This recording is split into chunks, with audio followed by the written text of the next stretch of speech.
The reality is that Kyle Shanahan has not lost enough football to be traded, to be fired, to be ousted. The only reason he ends up leaving the 49ers one day, if that day happens, without winning and retiring, is because the organization loses continuity. If there's a falling out, right? What happened with Jim Harbaugh? He doesn't have to leave to have success. He's had a lot of success where he is right now. And the fastest way, there's a couple really fast ways for ownership, front office, head coach to lose continuity, to have a falling out. It's when the owner pays money for things that fail.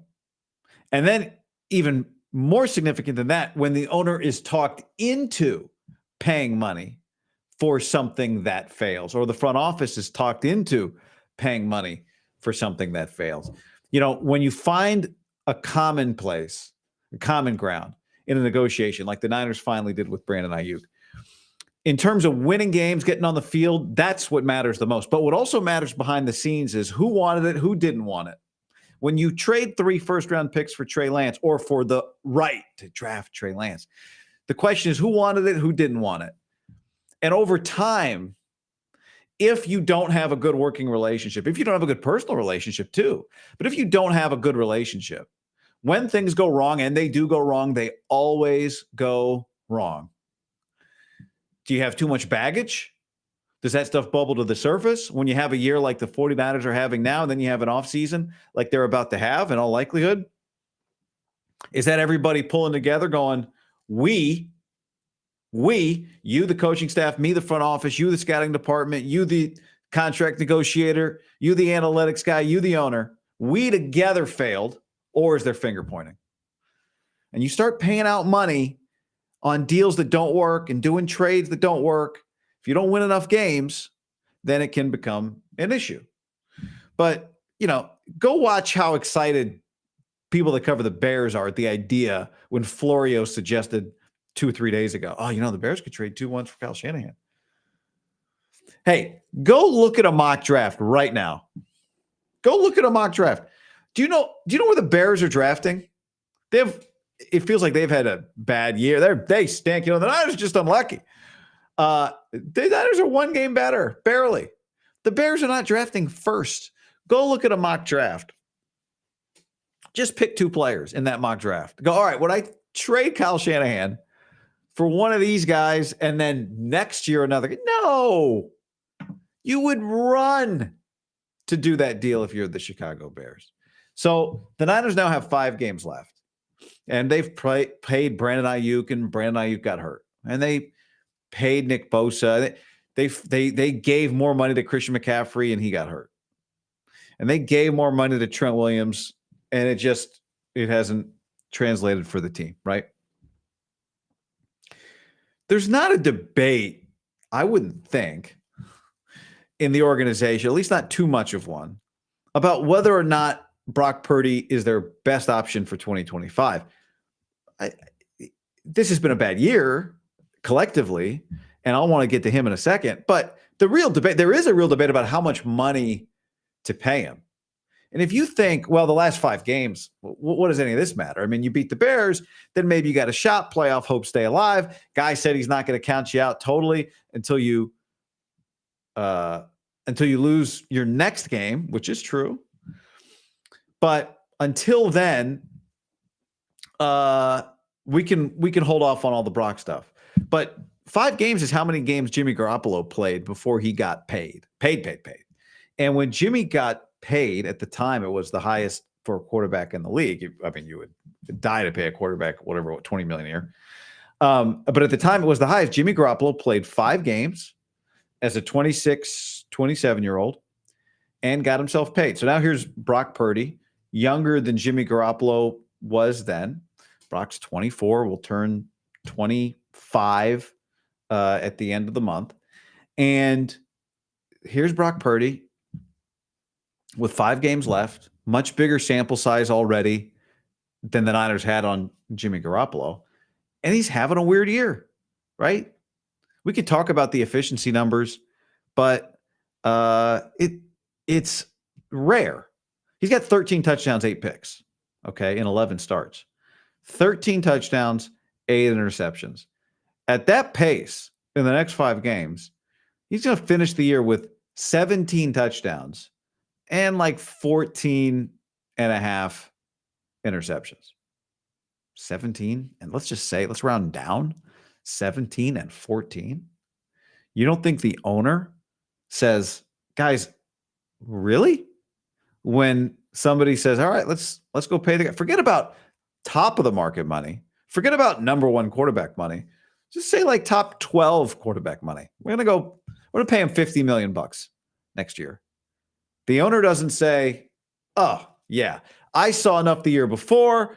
Here is the credit card. Go do whatever you got to do, and let me know. Just give me his banking information. We'll get that guarantee wired over to him ASAP. If he throws when it's all said and done, but look at the efficiency numbers, Jed. He didn't have Christian. He didn't have Ayuk. Look at the efficiency numbers. Just like, Joe Burrow's got the number 1 efficiency numbers, and he's got the most passing attempts in the league. I know his team stinks, but I watch the guy. Holy smokes. He's carrying them as much as he can. He got 17 touchdowns, 14 picks. He had 31 and 12 last year. I know we don't get too caught up in the raw numbers, but man, Tua last year was 29 touchdowns, 14 picks. Now, I've said I think Brock's better than Tua. I think he's better than Dak. All right. This year, Tua's got 14 touchdowns. Not great. 4 interceptions. On the identical average yards per attempt, just about as Purdy. And he's completing 10% more passes, 75% to like 65-7. Now, the teams are like, I'm not saying that Tua is 10% better. I'm just saying the only thing that ends a run that has been as good as the Niners run with Kyle Shanahan has been is not a losing season. It's a falling out. And the fastest way to get your front office and your head coach and your ownership and Parag on the wrong page is when you battle over, should we pay Ayuk? Should we not pay Ayuk? Should we trade Ayuk? How much should we pay Ayuk? I'm going to go to the table for Brock. I'm going to go to the table for Ayuk. We got to get Christian in here. And somebody cuts the check, and then that ass don't cash it, or however the analogy would work, right? And so Brock Purdy, in all likelihood, can't save the 49ers season, in all likelihood. But neither could Jimmy Garoppolo when he played 5 really good games at the end of the year. What's important for this group as they battle through failure is that they do it together and that they agree to some degree. You're not going to agree on everything, but they agree to some degree on what the solutions are and what the path to success is in 2025, in 2026, and beyond, and whether or not Brock Purdy can get them there and how they help Brock Purdy get them there, because you have to help him help you get there. And I think for whatever they settle on organizationally, before they even go to Brock's agent, whatever they agree feels right to the group, it'd be a lot easier for the owner and for Parag and for Lynch and for Shanahan if you're not doing it with a guy that threw 17 touchdowns and 15 picks. That's just nobody, no matter what he did the year before, wants to pay a guy $50 million a year coming off a 17 touchdown 50. I don't care about any of the other stuff. It doesn't feel right. Even if your logic and somebody says, no, look at all the peripherals and look at all the issues, it could be legit. And if you told me right now they're running it back next year, I mean, they are. Odds are if he finishes, let's just say, with 17 touchdowns and 15 picks or 14 picks, whatever, I do think the odds are his numbers are better next year, because we'd have one year that was great, one year that wasn't. What's he going to be? Given Kyle Shanahan's history, my guess would be to be closer to the 2023 version than the 2024 version. But you still want to have everybody on the same page going into that negotiation, into that offseason. I think, the Ayuk, people have talked about the Ayuk thing as it affected, myself included, as it affects the team. What about how it affects the organization? How about it affects the relationships of Jed and Parag and Lynch and Kyle Shanahan, all that kind of stuff? Were they on the same page? Was Parag holding out like, we are not paying this guy, let's trade him? And then somebody came in and said, finally, we got to get him in here. We've wasted too much time, right? That sort of dynamic. And then how do they handle that afterwards, right? How do they handle it now? What do they feel like they're losing together? Or is somebody in the background going, this guy, he made us pay him and we didn't want, he made us pay McCaffrey. We were going to let McCaffrey, all that kind of stuff. Right. So that's really what matters. And I know the Aaron Rodgers thing and, Kirk Cousins, who, by the way, leads the league in picks, is only getting older. All that stuff's out there. The by far and away, the highest likelihood, by far and away, the highest likely thing to happen, the most likely thing to happen, and the most right thing to have happen is that Brock Purdy is 49ers quarterback in 2025. And he's making more money than he's making now. And, I've gone through their schedule. The schedule, go look at the schedule. Go look at the schedule. Whether it's last place schedule or not, go look at the schedule. But I think sometimes what's hard when people say, oh, you got to reset, you need a fresh start. The fresh start stuff, I think, happens like it doesn't matter to Kyle Shanahan's coaching ability if he's driving to the office in Chicago. Oh, driving through Chicago. Driving through Santa Clara business parks, that really wore me out. Driving through Chicago, fresh start. No, where that stuff really comes into play is when you're carrying baggage organizationally, when grudges have developed, factions have broken off, right? These things just happen over time. Can you avoid that? There's been so much winning. And when you're winning, you avoid it. No one's going to be the one to break it up when you're winning. When you're losing, now you're tested. Do you point fingers or do you find solutions? And that's where, there is a difference, I think. And some of you might think this is crazy, but there is a difference between this season totally collapsing on them, because nobody's impressed if you beat the Bears this week, right? Beating the Rams down the stretch, you're both missing the playoffs in all likelihood. But I do think there's a difference between how this thing finishes, how it finishes for Brock specifically, and how it finishes for Kyle. Here's what I don't think you'll see, because we haven't seen it. I don't think you'll see like a sudden lack of effort. I think just too many professionals. They built a locker room with too many pros in it.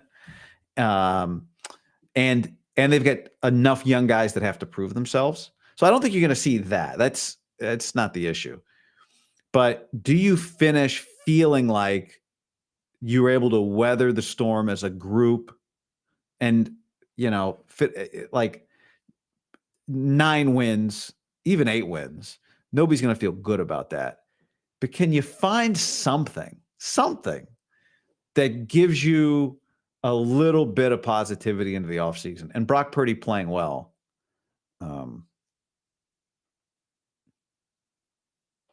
would make a lot of people who really matter, not you and me, I'm saying like Jed York, Parag Marathe, John Lynch.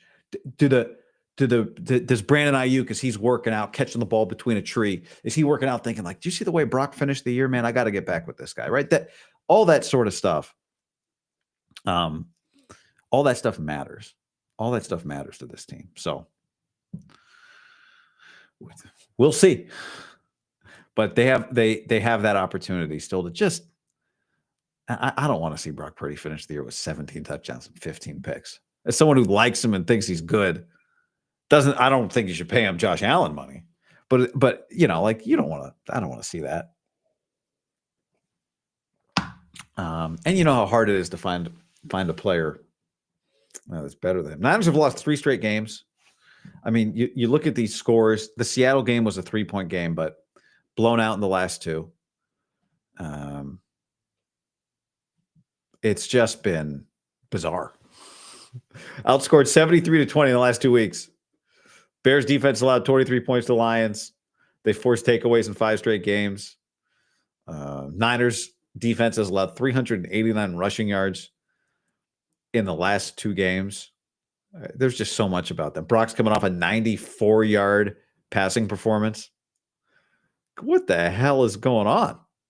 What is that? By the way, I have been locked in and dialed, thanks to my friends at Prize Picks. I hope you'll check it out if you haven't already. Use the code GUY. Let me show you a little bit here. You use the code GUY, and when you play, you make a lineup at Prize Picks, you immediately get $50. You make a $5 lineup, you immediately get $50 into your account, whether you win or lose. And let me show you some of my lineups right now.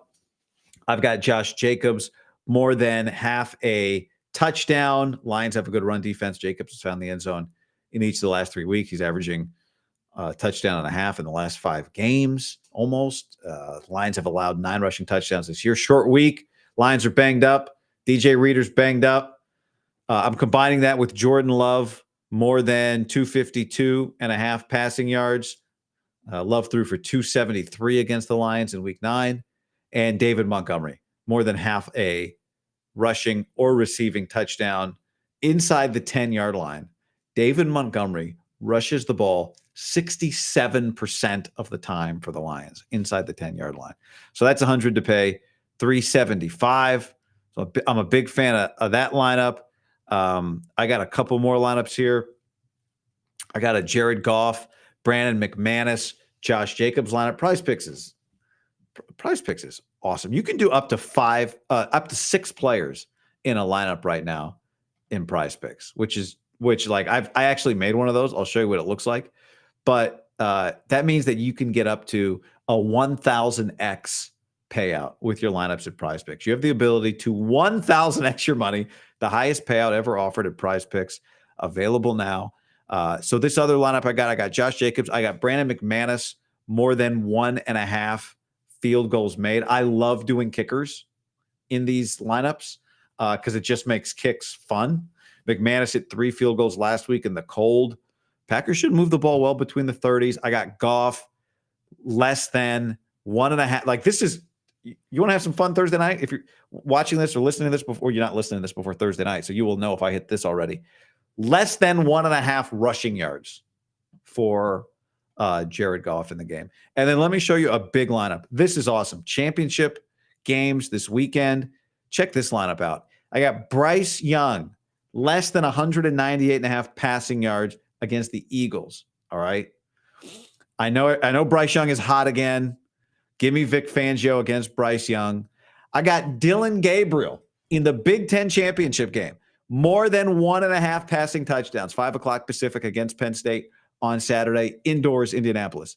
I got Sam Leavitt, Arizona State's quarterback, against Iowa State. I think he can throw the ball on Iowa State. I think ASU is going to throw the ball on Iowa State. I got Sam Leavitt, more than 202 passing yards. Jared Goff, more than 255.5. Jordan Love, more than 224.5. And Brock Purdy, without the running backs, throw the ball to Garendo. This is the one that really makes it sing. Brock Purdy, bold, more than 274.5. More than 274.5 passing yards. That's $100 pays 2,800 for me on a flex play. If I hit 6, if I hit 5, I still make money. And I hit 4, I still make money. So check out Prize Picks. Use the code GUY, G-U-Y. Make a lineup. As soon as you make that lineup, you will immediately get $50 into your account. I know a lot of you have been making lineups and show me what you've been doing. So please keep doing that. Appreciate your support. Appreciate Prize Picks as well. Robert says, damn, Purdy is a ballsy pick. Yeah, I know. I'm feeling it a little bit this week. It's going to be 65 degrees. It's going to be 65 degrees in Santa Clara on Sunday. No tsunami.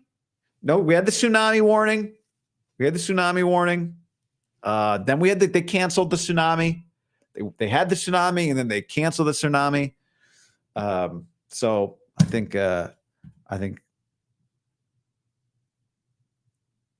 be good.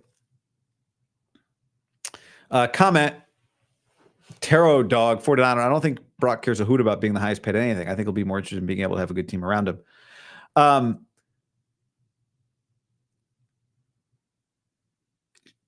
I think Brock Purdy wants to make money.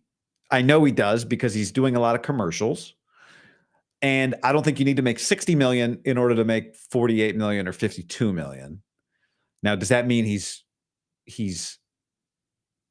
doing it only to keep a good team around him. I just think his life changes so dramatically, even if he's not the highest, just paid quarterback. Just think about it really fundamentally. His life changes so dramatically, even if he's not the highest paid quarterback. So I think that really matters. Sean Z says the tsunami's back on. Oh, no. Oh, no. I didn't see that. I didn't get the alert that the tsunami, I guess they just give you the first tsunami alert, then they take the tsunami off, and then like, tsunami's back. Should we tell anybody? Comment, we don't know, Brock. He may want 65 million at least. He may. That's right. We don't know. We're about to find out.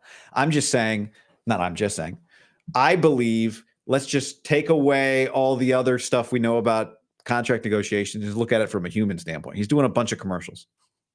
You put 50, he's not making 15 million, he's making 1, but like after taxes, 500. Robert says, nice job in the Oregon game last night. What's your next Big Ten basketball game? So Sunday's going to be interesting. I got to figure out what to do. My next Big Ten basketball game is UCLA, Oregon, big game on Sunday. That game's going to tip off near the end of the Niner-Bear game. So I'm going to watch Niners-Bears. I'm going to call the Oregon-UCLA game.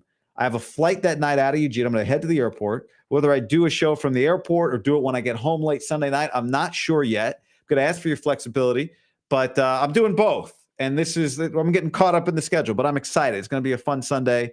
I've done plenty of I've had plenty of basketball games where I'm sitting there before the game just watching the Niners. I call the game, I watch the rest of the game, then I do the podcast.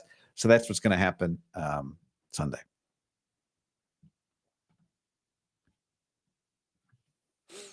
I got some really good games, like some excellent basketball games this year on Big Ten Network, on FS1. It looks like I'll be doing a game on Big Fox, FOX, on basketball. So I'm very excited about that.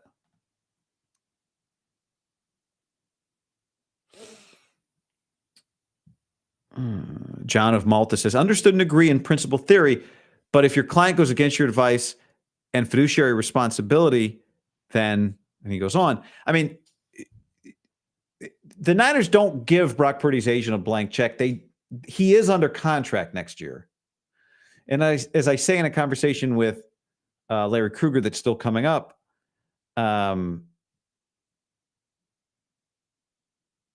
know people, you don't like hearing, everyone's sensitive, myself included, to the idea of leverage since the Brandon Ayuk situation, contract. And Brock, that's where the last 5 games, Purdy can add some leverage to this by playing really well. And if he doesn't play really well, he loses some leverage. Maybe that's recency bias, but you do in situations where you're trying to get something out of somebody, you got to hit them over the head, make them obvious, make people feel good about it. You want the Niners to feel good about paying you if you're him. And you want to feel good about paying him. Well, that's the same thing twice. But so, like, I know it seems crazy. And in 10 years, if he's their franchise quarterback, 5 games is such a minuscule sample size. The end of the 2024 season, hopefully, is a distant memory within a year, let alone 10. But right now, before you're making that decision, that stuff matters. It does. I mean, you think the Niners negotiation with Ayuk might have gone differently if Ayuk had 10 catches for 100 yards, a touchdown, and they won the Super Bowl? I think it would have. I think that contract gets done faster. Like that the Niners get to that number quicker if Brandon Ayuk just had 10 catches, 100 yards, and they won the Super Bowl. So these things at the end of the year, they do matter. Jesse at Last Second Sports says, I know for me, and I imagine a lot of fans feel the same, Brock, when playing bad, will be discussed very differently if he's making $45 or $60 million. Totally. And he will get blamed if the roster around him isn't as good. And some of that is out of his it's all out of his control when it comes to picking players. But, like Brock could get paid $60 million. The Niners nail a bunch of draft picks. Suddenly they've got depth that is cheap and it works out. Now it's hard. It's tough. There's no guarantee any of that. But there is no doubt the second you start making money, it changes the conversation because the money, it's part of you now because it affects the rest of the team around you.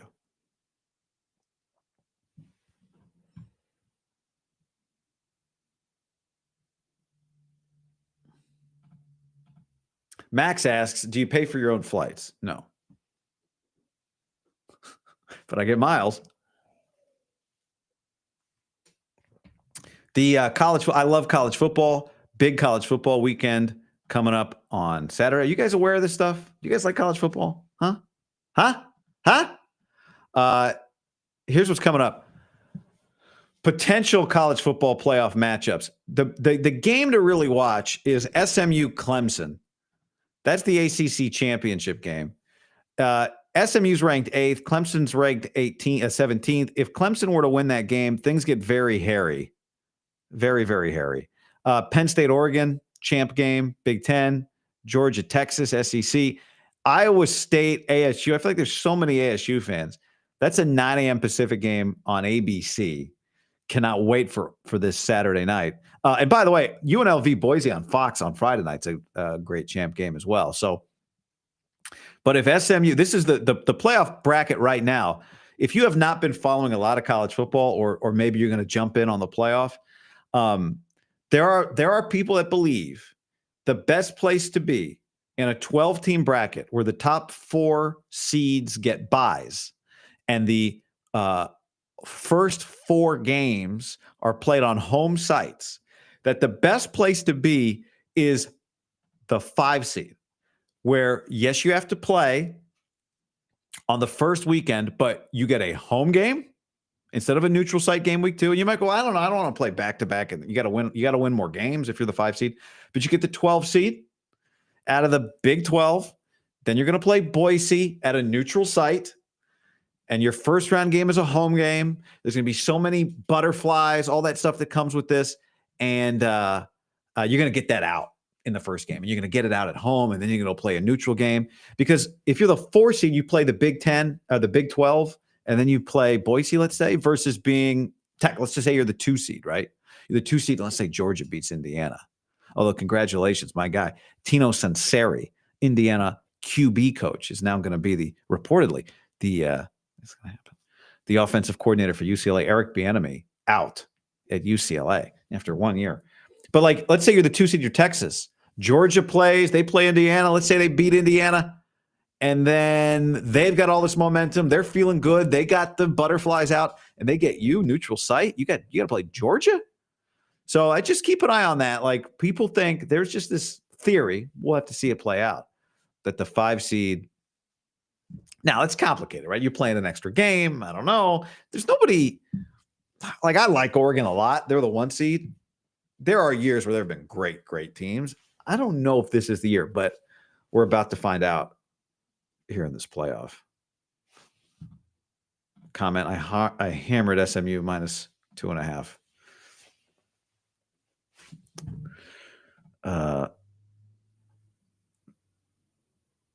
That game is in Charlotte.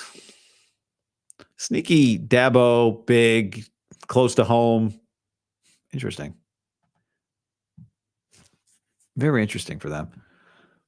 Hey, if you're going to the Niner game this week, guy, why so many ads? I know. Sorry, it's all mixed up today. If you're going to the Niner game this week, go to Puesto. Check out the menu. It's going to be 65 degrees at Levi's. They got 2 locations inside Levi's Stadium. They got the fresh margaritas, the strawberry, the fresh lime juice. They're making tortillas in the stadium. Are you kidding me? Nobody does this. Plus, you're supporting a family business of Niner fans. The Adler brothers are killing it with Puesto, Mexican Artisan Kitchen. Niners got a playoff game essentially this weekend, and there's nothing better to get you right than Puesto. So if you're going to the game, go to Puesto. Get yourself the Baja fried fish taco or the crispy shrimp taco. The filet mignon taco is the most popular, as they say. And then get yourself a margarita, and you're going to be so happy. I love going I've been to both the Concord location and the Santa Clara location outside of Levi Stadium, but 2 in Levi's. They got San Diego. They got Orange County. It's an awesome place to hang. It's a great place to hang. Great appetizers, great drinks, great environ. All the tacos I mentioned, plus the ribeye, the carnitas, the swordfish, the short rib quesadilla taco, my personal favorite, with the crispy melted cheese. All right, that's short rib, some ooey gooey crispy melted cheese, little kick of salsa. It's kind of so good. The lobster.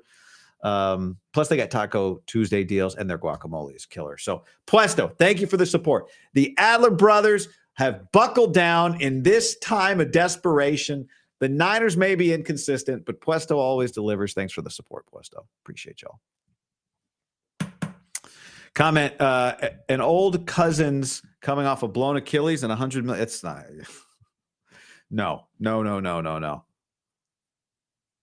An old cousin's coming off a blown Achilles, got $100 million for 2 years, the real contract, not the made-up numbers. There's not 20 quality starting quarterbacks. The league is QB thirsty. $55 million per is cheap. Yeah, the 55 is fine, especially in year one. It's just about how long are you tied to the deal. That's the question. And the Niners have always been very good about that, you know. Very good about that. Comment, I'm going to have to stop watching lives. Too many damn ads. Paying for premium and having to listen to so many ads is frustrating. Well, doing this for free would be frustrating if you were me. But luckily, I have Prize Picks and Puesto, and they support the show, and I appreciate that very much. I'm paying for premium too. You're paying for premium. That's great. That really is. I love YouTube Premium. I really do. You do what you got to do, and I'll do what I got to do, and hopefully it works out for you. What can I say? But I appreciate y'all. I don't want to end there though. Oh, I know what needs to be said here at the end. I'm into this Bears game. Now, DeAndre Swift's a little banged up. I did not practice on Thursday, but the Bears got this Caleb Williams guy, guys. I've not given up on Caleb. And I'm not sure yet if I want Ben Johnson to take that Bears job. I would say yes. I want Ben Johnson to take that Bears job. Because if you have any idea that you can get back and try to win a championship, you want the Lions weakened. Right now, the Lions are you. And they're the Niners of a few years ago. And the Niners had a little bit of a brain drain. And, the Bears have a recent history of not being able to put it together. And I think Ben Johnson's a pretty good coach. He may be the guy that can overcome it. And maybe with Caleb Williams, they become a powerhouse combination. And they run that division, or at least put themselves in the playoffs a bunch of the next 5-6 years. But that's okay. I'm willing to strengthen the Bears in order to weaken the Lions. So I would love to see him be the guy that gets that job. If you're him, you should be in the driver's seat. I think if you're Chicago, you're looking for somebody to change a culture in addition to win football games. But it's tough to go get like an established culture changer if that person isn't going to be fully in charge of everything on the football side. So, for example, if you're Mike Vrabel, or if you're, and I don't know how you guys would feel about this, but as an immediate culture changer who would immediately raise the floor in Chicago. You ready for this name? It's like Pete Carroll. Pete Carroll would immediately raise the floor in Chicago, right? But if you're one of those guys, and let's say you're Pete, and you had power, you had the power. John Schneider was the GM, but you had the power. Kevin Warren is not totally invisible in Chicago. Now, he's not picking players, but it's clear like he's going to be in charge, whatever that means exactly. And so, that could affect this guy. You got Ben Johnson, who's I'm going to use the word picky because I'm picky. I have no problem with the word picky. It's not a bad word. Rightfully, he's been picky. So on paper, in some ways, like, oh yeah, this is first of all, the franchise might get sold, right? There's some rumors out there that maybe Jeff Bezos is going to buy the Bears. All right, check. That's good. Whether or not they get a new stadium, who knows? But that could be good for you if you're the head coach. It could be bad. We don't know, but it could be good. And you got a quarterback. If you believe in him, and I know people have been circulating these clips of Kyle Shanahan saying good things about Caleb, as he should. I think he's impressive. But you think Kyle Shanahan's cool with Caleb Williams out there changing the play? Letting the clock run out because he's trying to change the play? I don't know if that, well, you got to be on time, on schedule. And that has not been Caleb's MO. Even though I am pro Caleb Williams, I still think he's got a good shot to become a really good quarterback. But not that that's happening, by the way. Do you buy Belichick taking the North Carolina job? Well, on one hand, I'd be surprised by that one. Now, Freddie Kitchens is getting a shot, interim head coach. But you're like, what head job is he going to get? What's he going to take? Jets, that's a weird one. Here's the one thing I'll say about that. I don't know, but here's the one thing I'll say. Bill's been around college football this year a lot. Because he's been heavily involved with the Washington Huskies, where his son, Steve Belichick, is the defensive coordinator.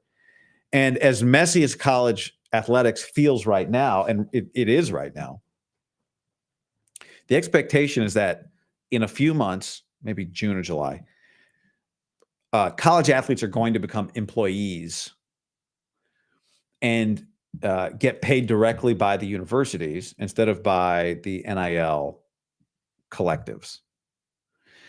And even though that's something that universities resisted for a long time, now they're going to welcome it. And the reason they're going to welcome it is because it's going to return a little power to them.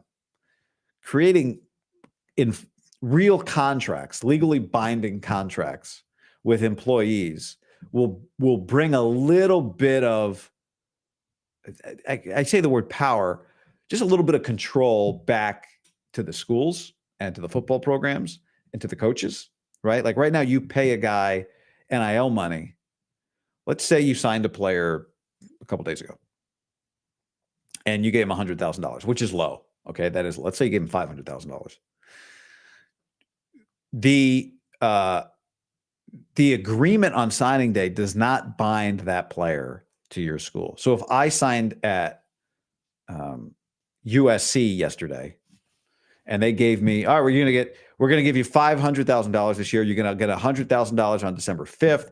You're going to get another $100,000 on January 1st. You get another $100,000 on February 15th. However you do it. I can get that $100,000 today and then go, you know what? I've changed my mind. I'm not coming to SC. And I don't have to hop in the portal because I haven't enrolled in school yet. So employment and contracts and all that. So I say all that to say, I don't see Belichick doing that, but I do think there's some feeling like it is gonna a little bit maybe settle down here coming up. I don't know if you guys noticed this or are aware of this. But this last weekend, Oregon basketball, there were a few of these tournaments where the players got paid by the tournament to participate. So Oregon basketball and every other team that participated in this Players Era tournament, I think it was called, in Vegas, every team got $1 million to the collective. So the collective then turns around and gives that money to the players, right?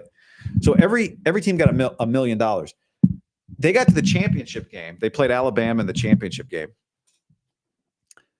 Oregon got $500,000 for winning that game. Alabama got $250,000 for finishing as a runner-up. That means that the Oregon collective got $1.5 million for that tournament. That then gets turned around and distributed to the players. So if you're not a college football fan, that tells you all you need to know about how different things are now. A comment from Gray Fox, super chat, $20. Appreciate Gray Fox. Hi, guy. I'm late, but I agree these games matter. They have to lose them all to get a top 10 pick. John and Kyle have a lot of equity and can afford to have a bad year. Besides, this team has the worst curse I've ever seen. Now, that is a very unique perspective. And I actually agree that these guys have a lot of equity. I think a lot of what, any of the noise on get rid of Kyle Shanahan externally is crazy. The question is internally, just how does everybody feel about the recent draft? So this year you feel better. How do you feel about paying Christian? How'd they feel about paying Ayuk? Was everybody on the same page with that? Because if not, the Ayuk situation became a situation that's ripe for dissent among the people who were, if there was some disagreement in the room about that. Getting a top 10 pick would be getting an even topper. Where were we at here? Let's just take a look. Let's just say instead of going 3-2, you go. Let's just say you go 1-4, and you finish with 6 wins. Right? 1, 2, 3. Okay. So let's say the Niners finish with 6 wins. Let's look at this together here.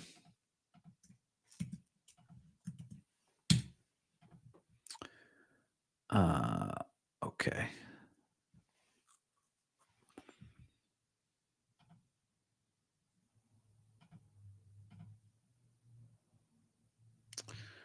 All right.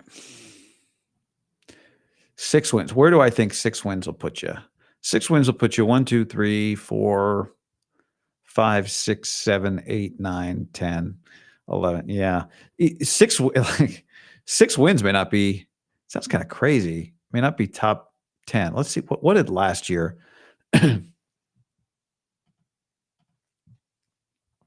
1, 2, 3, 4, 5, 6, 7. Yeah, so 6 wins would have been 7 or 8. So, I mean, there's enough games left that, okay, 6 wins is probably going to put you top 7 or 8, which is a big difference between 14. Now you're picking like the second best tackle. Maybe you're getting the best edge rusher or the second best edge rusher. You're getting the best linebacker, the best safety if you want it. You're moving back and getting the best safety or the best linebacker potentially. So there's a lot of opportunity there. You almost I don't mean this, but there's a party that's like, oh, if Brock couldn't go, now losing doesn't make him look bad. And you could really position yourself properly. Super chat from James. Let's blame Shanahan for the tsunami. And you know what? I'm gonna say this to the person who complained earlier about ads. I'll admit I didn't do a great job of spacing them out today. I did not. It did not go as planned today. All right, I'll say that. That's fair. I don't want anybody to be frustrated with the content. I know you all get it, so I'll slight mea culpa. Not a total one, but I'm open-minded. I could be wrong.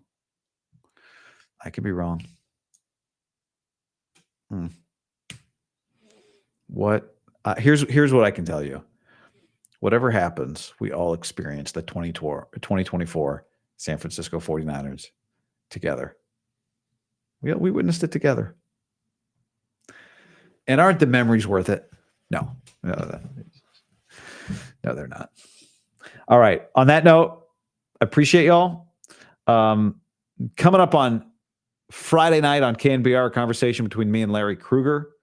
If you're listening on the podcast, you're going to hear that conversation right now. And if you're not listening on the podcast, you can check it out on Larry's YouTube channel on Friday night. All right. Thanks for hanging, everybody. And talk to y'all soon. Later.